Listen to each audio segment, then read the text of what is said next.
Welcome back everyone, Dragadude here, and if you ever wanted to feel like an unstoppable force that makes bosses crumble in seconds, this is the setup you have been waiting for. It's a dual blades endgame build that lets you stagger, backstab and clash weapon strikes with ease, all while constantly regaining huge chunks of health.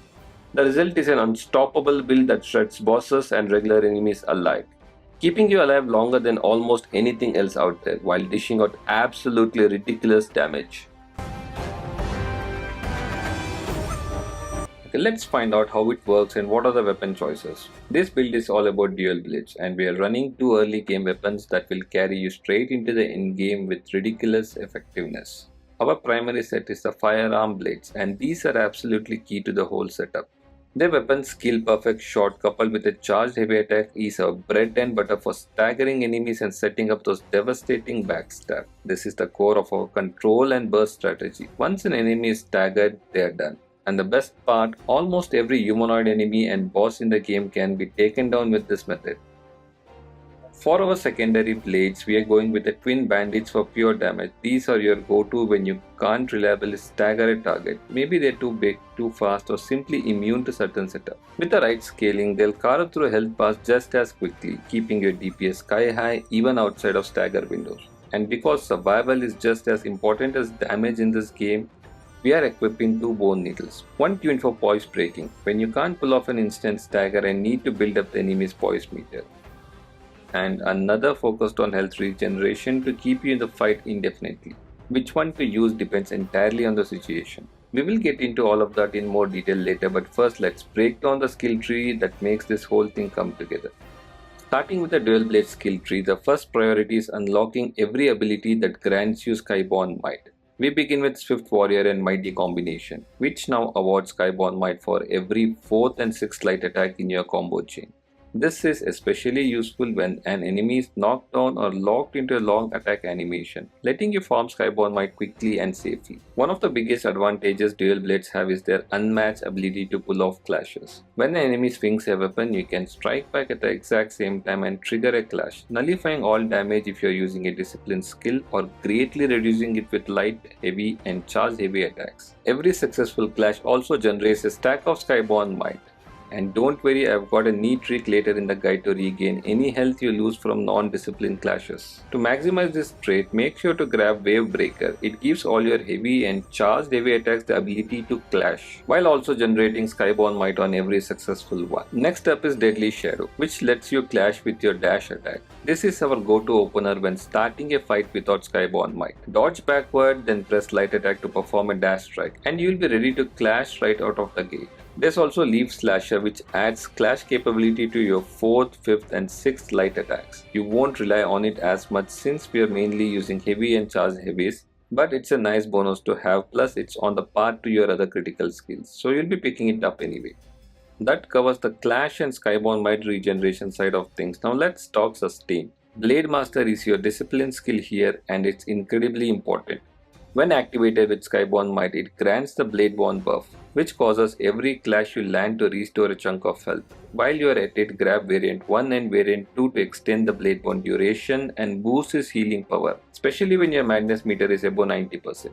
With these skills combined, your dual blades will constantly be clashing, generating Skyborn Might and healing you mid-combat, turning every enemy's attack into another opportunity to hit harder and last longer. Before we even dive into the general skill tree, there's one essential pickup we need from the one-handed sword tree: Binding Time. When you pair this with Unbroken Focus, you can effectively make sure you never run out of Skyborn Might. Normally Skyborn Might stacks DK over time, but here's the trick: swap to your one-handed sword whenever you're out of combat, and you'll not only regenerate stacks but also make sure you never drop below 3. This is huge for this build because we always want to open with charged heavy attacks, and that means we need those stacks ready from the start. Now in the general skill tree, our first priority is going straight for Skyborn Call 3. This bumps our max Skyborn Might stacks up to 5, which is massive for both burst damage and sustain. From here we move into tempering. Grab Rapid Temperance, which lets you buff your weapons quickly. Crucial for keeping your damage and utility flowing mid-fight. This is also where we slot in our Poise Break Bone Needle for boss fights where staggering and backstabbing isn't an option. This lets us rapidly fill a boss poise meter, break them open and land a huge critical hit that chunks their health bar. If you continue down the same line, you'll pick up Fury of Skyborn and the Leech Bone Needle. This is where things get downright unfair. The Leech Needle restores enormous amount of health with every strike, letting you tank through fights that would normally require perfect dodging.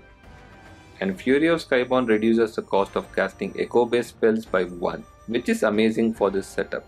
We'll actually be using a few echo skills in this build. These are the signature abilities you get from defeating bosses, and they are perfect for control and interruption. For example, the Echo of Hongli is fantastic for cutting off dangerous boss combos, and if you are surrounded by trash mob, it's an absolute lifesaver, blowing enemies away and giving you breathing room to reset the fight. With this general skill tree setup, you'll have more Skyborn stacks, faster buffs, massive healing, and poise breaking power for hard targets, and reduce cost boss spells for total control over any fight.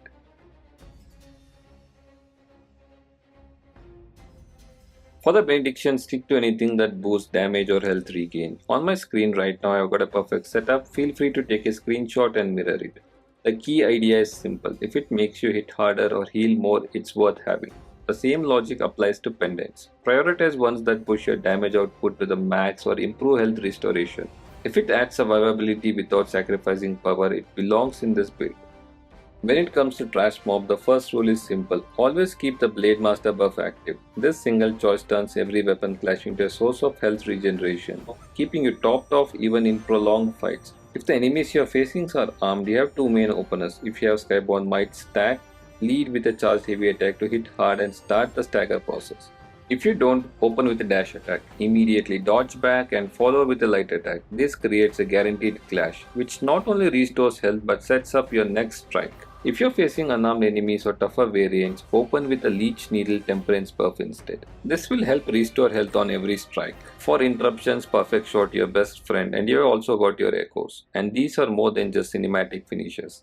Echo of Hongli in particular can slice right through an enemy's attack mid-animation or bail you out when multiple opponents close in.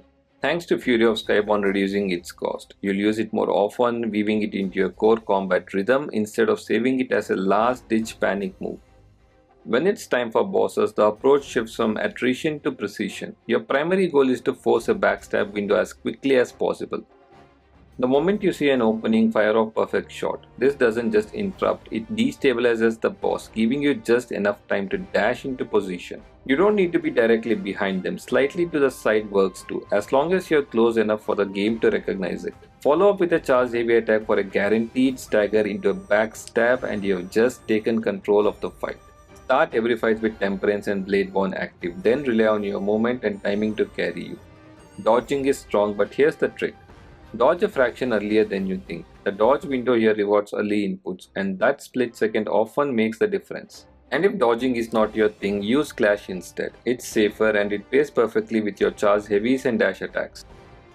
With Bladeborn active and Leech Needle equipped, every hit brings health back to you. Leech does it on each strike, Bladeborn on every clash. And because Clash also generates Skyborn Might, you quickly fall into a loop. Heavy attacks, healing and relentless pressure. Against enemies vulnerable to staggers, it's a simple vicious cycle. Break them, stab them, repeat. For bosses who shrug off staggers, switch to Poise Break Needle, chip away until that invisible resistance shatters. Then hit hard and end the fight fast. This build is perfect for tanking bosses, regaining health, generating Skyborn Might and melting them down before they can recover. And as you can see in my two boss fights, it's effortless to either stagger and backstab your way through a fight or completely melt bosses that can't be staggered at all. The beauty here is that it works against everything, trash mobs, elites or bosses, whether they attack with weapons or not.